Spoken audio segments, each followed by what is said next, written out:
Hi guys! Magandang gabi! Welcome back po dito sa Gandara SRU channel for Showbiz Update. Andito na naman nga po akong muli nagbabalik. Nagmamaganda ninyo kajismosang Kim Pao. Wala na nga pong iba.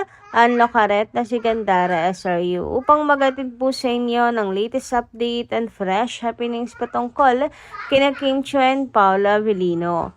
And para nga sa gabing ito ang tatalakayin natin at pag-uusapan ay mayroon nga pong kinalaman dito mga kakipi sa holding hands nila Kim and Paolo na talaga namang para bang open na po talaga sila sa kanilang relasyon. At syempre, lahat ay kinikilig. Ultimo bata, kinikilig po sa kanilang dalawa.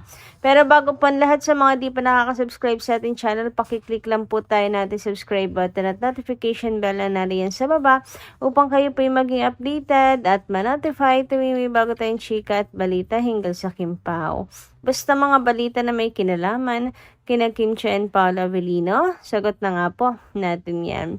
And narito naman ang ilang mga comment na napili po nating basahin ngayong gabing ito bilang pasasalamat sa walang sawang pagsuporta at pagtutok sa atin pong daily updates sa ating mga taga-subaybay.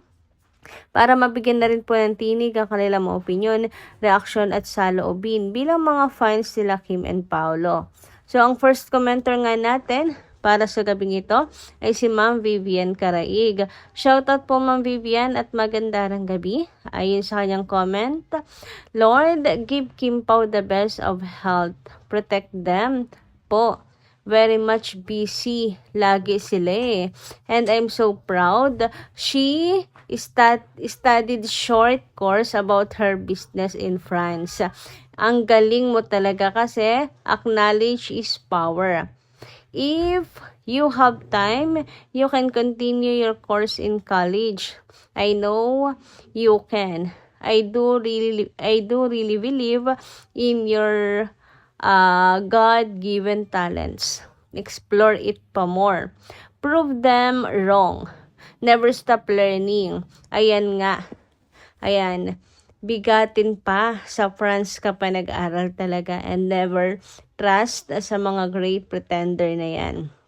Kunyari, friend ka nila pero big no, mga inggit, pilit dumidikit sa'yo na malasakit. Kaya ako happy, so happy kasi sa France ka pa talaga ha. Monggesius, san ka pa? Panalo. I'm a huge fan of yours, honestly speaking, since then pa. God bless. Thank you so much, Ma'am Vivian Caraig. And yun din nga masasabi ko, bonggesius si Kim. O sa mga bashers dyan na lagi pong inaano yung edukasyon na narating ni Chinita Princess. O, sa France pa po nag-aral si Kim. Short man, pero kasi tungkol sa business, yung pinag-aaralan naman ni Kim Chiu. Kasi nga si Kim is a businesswoman. And nakakatuwa nga na ngayon na nga po mga kakipi, sinisimula na niya yung kanyang pangarap sa buhay. Dati kasi lagi niyang inuuna pamilya niya, mga kapatid niya, ngayon naman sarili niya.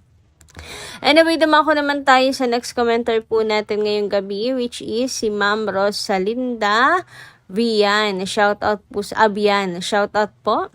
At magandang gabi. Super proud ako kay Paolo. Para kay Kim kasi, pinasunod kaagad siya sa Paris. Nauna ng 1 week, umalis, then sumunod si Kim cause pina-enroll ni Pao si Kim sa short-term course ng International Business Management for her House of Little Bunny. Surely, mahal na mahal ni Pao si Kim. Kaya super idol ko si Paolo. Palaging iniisip ang kanilang future. And I think malaki din po talaga impluwensya ni Paolo sa pag-aaral ni Kim po sa Paris. Kasi si Pao kasi full of words of wisdom. And po si Pao, kumbaga, advisor din ni Chinita Princess. At nakikita naman ni Pao na si Kim halos ubusin na yung kanyang sarili para sa ibang tao. Sa pamilya, sa kapatid, at sa ibang tao. Pero sa sarili niya, hindi na niya napapag-focusan. Kaya naman, time na. Nagawa naman na ni Kim yung part niya at gusto niyang gawin para sa kanyang mga kapatid. So, time na para simulan naman na tuparin ang kanya pong pangarap sa kanya pong sarili. Hindi laging puro pamilya, isipin din niya yung sarili niya. At the same time, sa France siya nag-aral, 'di ba? Para malapit din kay Paulo. So talagang connected kay Paulo Avellino po. Advice yan siguro ni Paulo Avellino po sa kanya. And ayun, masasabi lang natin na good influence din si Paulo para po sa buhay ni Kim. Anyway, dumako naman tayo sa comment po ni Miss Leon Chatalian. Magandang gabi. Sana soon sa church wedding. Please, Paulo, kasi like you, marami ang nagkakagusto kay Kim. Ayun na nga, kung magkakagusto lang naman ang pag-uusapan, both po sila talagang hinahabol. Kababaihan, kalalakihan, si Kim and Paul. Tingnan niyo naman kasi ang face card ng dalawang yan. Talaga naman po kahit saang anggulo, ang gwapo, ang ganda. Yan si Paolo at saka si Kim. And syempre yung ugali ni Chinita Princess.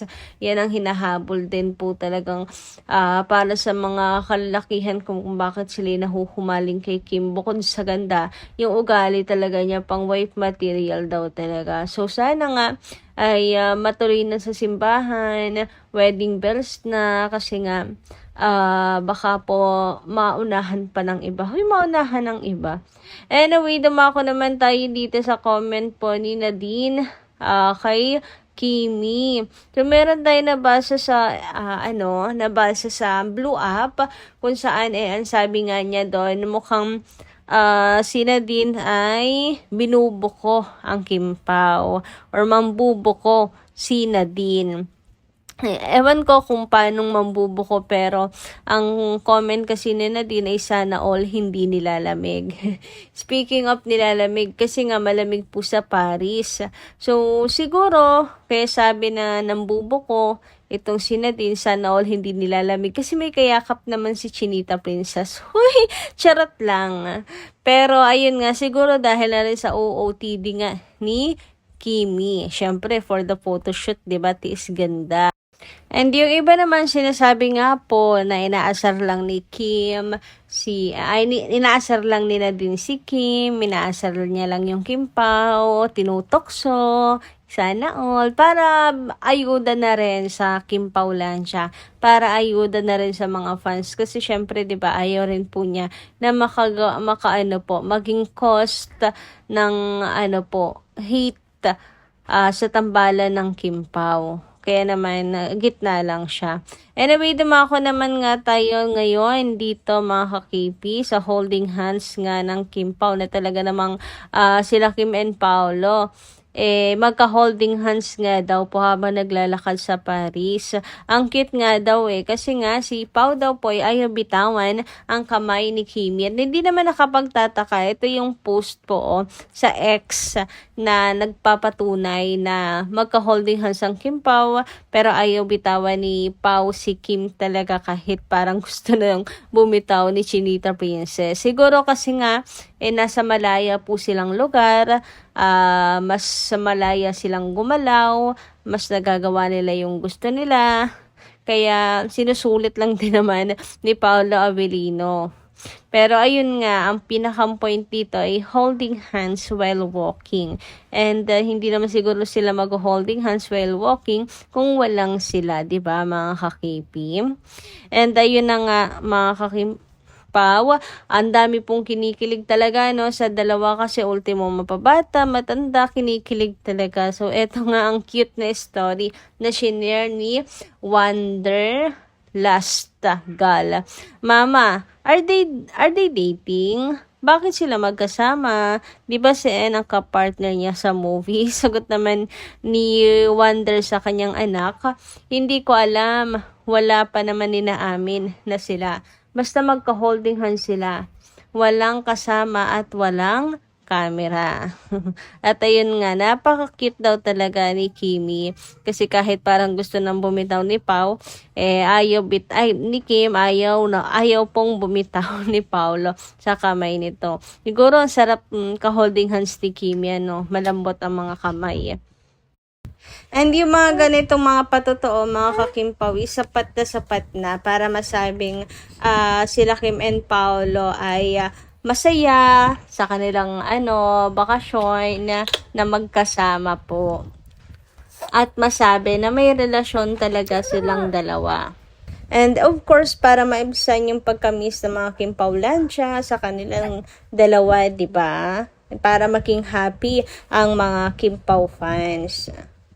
Kayo guys, anong inyong say masasabi patungkol po dito? Comment nyo nga lang dyan sa baba. At hanggang dito lang po muna ang ating update. Maraming salamat po sa inyong pagsama at pagtutok sa akin ngayong gabing ito. And kita-kita lang po tayo muli sa mga susunod pa natin chikas patungkol sa Kim Pao. Maraming salamat at ingat po kayo palagi.